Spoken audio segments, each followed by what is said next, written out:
తెలంగాణలో బెనిఫిట్ షోలు ఉండవనే ముఖ్యమంత్రి నిర్ణయం ఇప్పుడు రాబోయే పండుగ సినిమాలకు షాక్ ఇస్తుందా?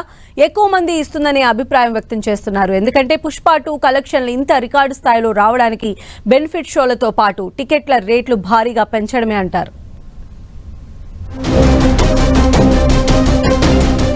సంక్రాంతి సీజన్ కి 3 బిగ్ స్టార్స్ సినిమాలు వస్తున్నాయి. మరి వీటికి బెనిఫిట్ లేకపోతే రాబడి కష్టమవుతుంది. ఎందుకంటే బడ్జెట్ తో పాటు వడ్డీ కూడా రాబట్టాలంటే టికెట్ల రేట్లు పెంచుకోవాలి. ఆ తర్వాత బెనిఫిట్ షోలు ప్రీమియర్లు పడాల్సిందే, లేదంటే బొమ్మ బొక్కబోర్లా పడుతుంది. అందులోనూ పోస్టర్ టీజర్ చూసే ఆడియన్స్ ఆ సినిమా ఎలా ఉంటుందో ఓ అంచనాకి వస్తున్నారు. ఆ అంచనాలు అటు ఇటు అయినా పెట్టుబడికే మోసం రావచ్చు. ఇదే ఈ సినిమాలపై అంచనాలు పెట్టుకున్న వారికి కలవరం కలిగిస్తోంది. ముందుగా ఈ టికెట్ల రేట్లు పెంచకపోవడం అనే నిర్ణయమే అమలైతే ఫస్ట్ స్ట్రోక్ గేమ్ చేంజర్ కే పడుతుంది. రామ్ చరణ్ హీరోగా డైరెక్టర్ శంకర్ కాంబినేషన్ లో వస్తున్న ఈ సినిమాని దిల్ రాజు నిర్మిస్తున్నారు. రాష్ట్ర ప్రభుత్వం ఈ మధ్యనే ఆయన్ని FDC చైర్మన్ గా కూడా తీసుకున్నారు. మరి సీఎం రేవంత్ అంత భీషణంగా నిర్ణయం ప్రకటించిన తర్వాత కూడా ఈ సినిమాకు సబ్సిడీ ఇస్తారా అనే సందేహం కలుగుతోంది.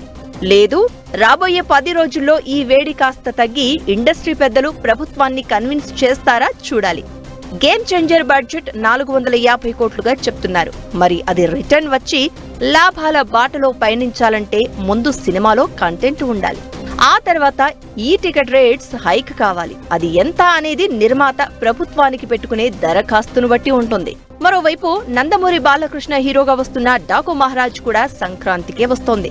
ఫెస్టివల్ సీజన్ ని క్యాష్ చేసుకోవాలంటే టికెట్ రేట్లు పెంచాల్సిందే అనేది కొందరి ఒపీనియన్. పోయిన సంక్రాంతికి వచ్చిన Balayya cinema Bhagavanth Kesari full closing collection లో 130 కోట్లు అంటారు. ఇలా వసూలుకి కారణం ప్రీమియర్ షోలు టికెట్ రేట్లని అంటారు.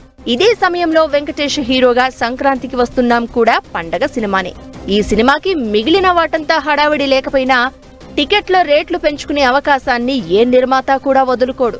ఆ కోణంలో తెలంగాణ ప్రభుత్వ నిర్ణయం వీరికి నిరాశ కలిగించేదే.